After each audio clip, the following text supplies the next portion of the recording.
ચાલો આજે આપણા એક એવા દોસ્તની વાત કરીએ જે 24 કલાક આપણી સાથે જ હોય છે. આપણો મોબાઈલ ફોન.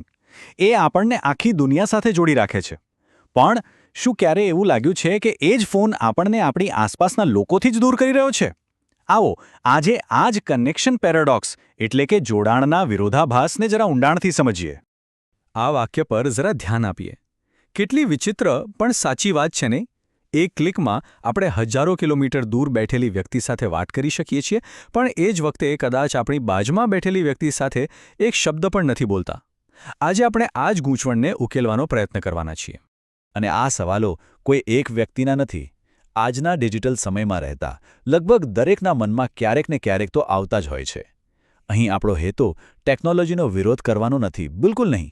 પણ એ સમજવાનો છે કે આપણે એનો ઉપયોગ કેવી રીતે કરી રહ્યા છીએ.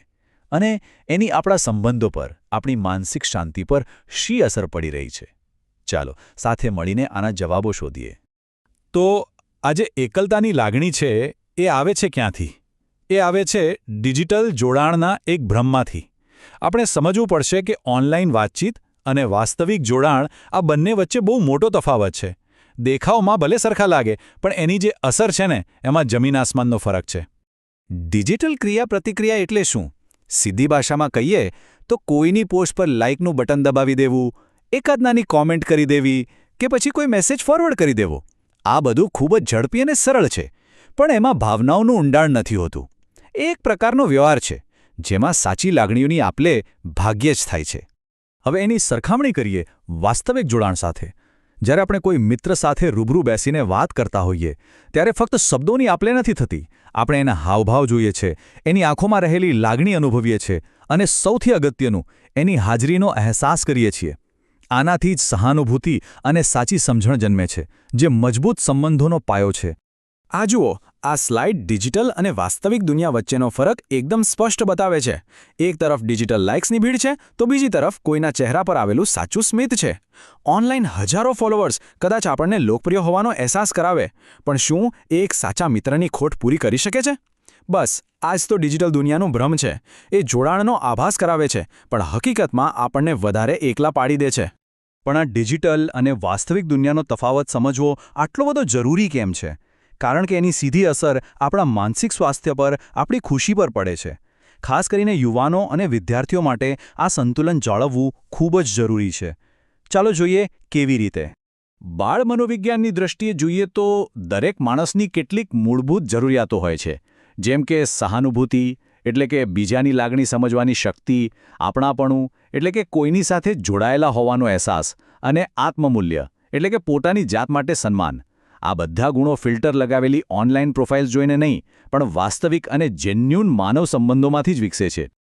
આ ચાર્ટ જુઓ, આખી વાત એકદમ સ્પષ્ટ થઈ જશે.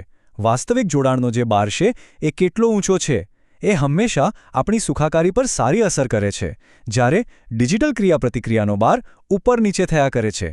એ ક્યારેક ખુશી આપે તો ક્યારેક ચિંતા અને એકલતા પણ વધારી શકે છે.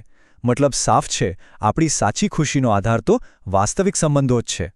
તો શું આનો મતલબ એવો થયો કે આપણે ફોન ફેંકી દેવો જોઈએ? ના, જરાય નહીં. ટેકનોલોજી તો એક શક્તિશાળી સાધન છે. બસ એનો સમજદારીપૂર્વક ઉપયોગ કરતા આવડવું જોઈએ. આપણે ફક્ત એક બેલેન્સ, એક સંતુલન બનાવવાની જરૂર છે. એક શિક્ષકની જેમ હું તમને એકદમ સરળ 4 પગલાંની યોજના બતાવું છું, જે આપણને બધાને જવાબદાર ડિજિટલ નાગરિક બનવામાં મદદ કરશે. આ પગલાં એકદમ સરળ અને પ્રેક્ટિકલ છે. પહેલું, જે જરૂરી નથી એ બધી નોટિફિકેશન્સ બંધ કરો અને તમારા ધ્યાનને પાછું મેળવો. બીજું, ઘરમાં જ અમુક જગ્યાઓ નો ફોન ઝોન તરીકે નક્કી કરો, જેમ કે જમવાનું ટેબલ. ત્રીજું, પરિવાર સાથે એવી પ્રવૃત્તિઓ પ્લાન કરો જેમાં સ્ક્રીનનો કોઈ રોલ જ ન હોય. અને ચોથું, સૌથી અગત્યનું, ફોન હાથમાં લેતા પહેલા માત્ર 1 સેકન્ડ માટે વિચારો, શું મારે ખરેખર અત્યારે ફોન જોવાની જરૂર છે? આ નાની નાની આદતો જીવનમાં બહુ મોટો અને સારો ફેરફાર લાવી શકે છે.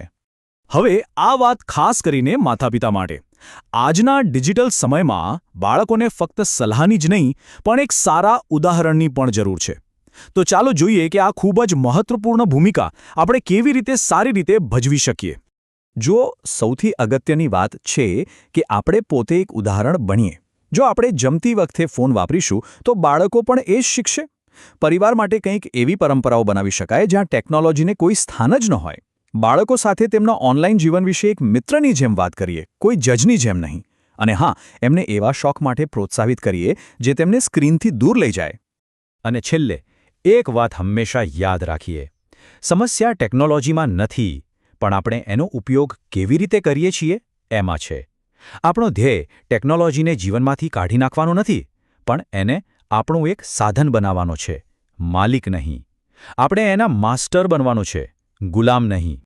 હું આ વિશ્લેષણને અહીં એક સવાલ સાથે પૂરું કરવા માંગુ છું. આ બધી વાત પછી સૌથી પહેલાં કોની સાથે રૂબરૂ મળીને આંખોમાં આંખ નાખીને વાત કરવાનું મન થાય છે?